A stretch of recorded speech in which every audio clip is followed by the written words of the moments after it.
பயங்கரவாத எதிர்ப்பு சட்டமூலத்துக்கு எதிராக கொழும்பில் நூதன போராட்டம். மக்களை ஏமாற்றும் செயல் என அந்தனி இயேசுதாசன் கண்டனம்.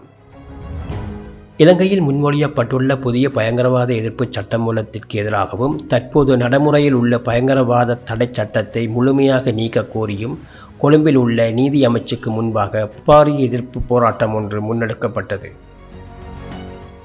தேசிய தொழிற்சங்க மத்திய நிலையம் உள்ளிட்ட பல்வேறு சிவில் அமைப்புகள் ஒன்றிணைந்து நடாத்திய இந்த போராட்டத்தின் போது அரசாங்கத்தின் அடக்குமுறை சட்டங்களுக்கு எதிரான வாசகங்கள் அடங்கிய பதாதைகள் போராட்டக்காரர்கள் ஏந்தியிருந்தனர். இந்த போராட்டத்தின் போது ஊடகங்களுக்கு கருத்து தெரிவித்த பெருந்தோட்ட மக்கள் குழு அமைப்பின் நிறைவேற்று பணிப்பாளர் அந்தனி இயேசுதாசன், தற்போதைய அரசாங்கம் ஆட்சிக்கு வருவதற்கு முன்பாக பயங்கரவாத தடை சட்டத்தை ஒழிப்பதாக உறுதியளித்திருந்தது என்று சுட்டிக்காட்டினார். நான் அந்தனி இயேசுதாசன், பெருந்தோட்டத்துறை மக்கள் குரல் அமைப்பின் நிறைவேற்று பணிப்பாளர்.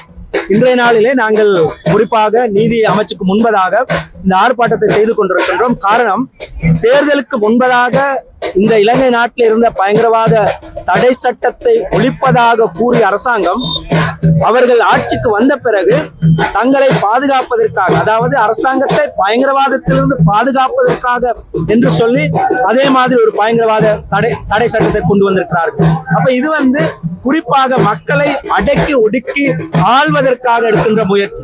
ஒரு ஜனநாயக அரசாங்கம் அப்படி செய்ய முடியாது. அப்ப ஏற்கனவே அவர்களுக்கு தெரியும், பயங்கரவாத தடை சட்டத்தின் ஊடாக இந்த நாட்டிலே உரிமைக்காக போராடியவர்களுக்கு என்ன நடந்தது. இன்றும் கூட பல அரசியல் கைதிகள் சிறையில் இருக்கின்றார்கள். இன்னும் காணாமலாக்கப்பட்டவர்களுக்கு என்ன நடந்தது என்று தெரியாது. அப்படி இருக்க அரசாங்கம் இந்த பயங்கரவாத தடை சட்டத்தை அல்ல பிடி என்று நாங்கள் சொல்றோம், அதை இல்லாமல் செய்வதாக கூறிய அரசாங்கம் இப்ப அதே மாதிரியான அந்த பயங்கரவாத தடை சட்டத்தில் என்னென்ன விஷயங்கள் இருந்ததோ அதுவும் இதுல இருக்கிறது. அதே சட்டத்தை திரும்ப மறைமுகமாக கொண்டு வருவது என்பது மக்களை ஏமாற்றிய ஒரு செயற்பாடு. ஆகவே நாங்கள் இதை எதிர்க்கிறோம். ஆனால் ஆட்சிக்கு வந்த பிறகு அரசாங்கம் தன்னை தற்காத்து கொள்ளவும் மக்களை அடக்கி ஒடுக்கி ஆள்வதற்காகவும் அதே போன்றது ஒரு கடுமையான சட்டத்தை மீண்டும் மறைமுகமாக கொண்டு வர முயற்சிப்பது மக்களை ஏமாற்றும் செயல் என அவர் சாடினார்.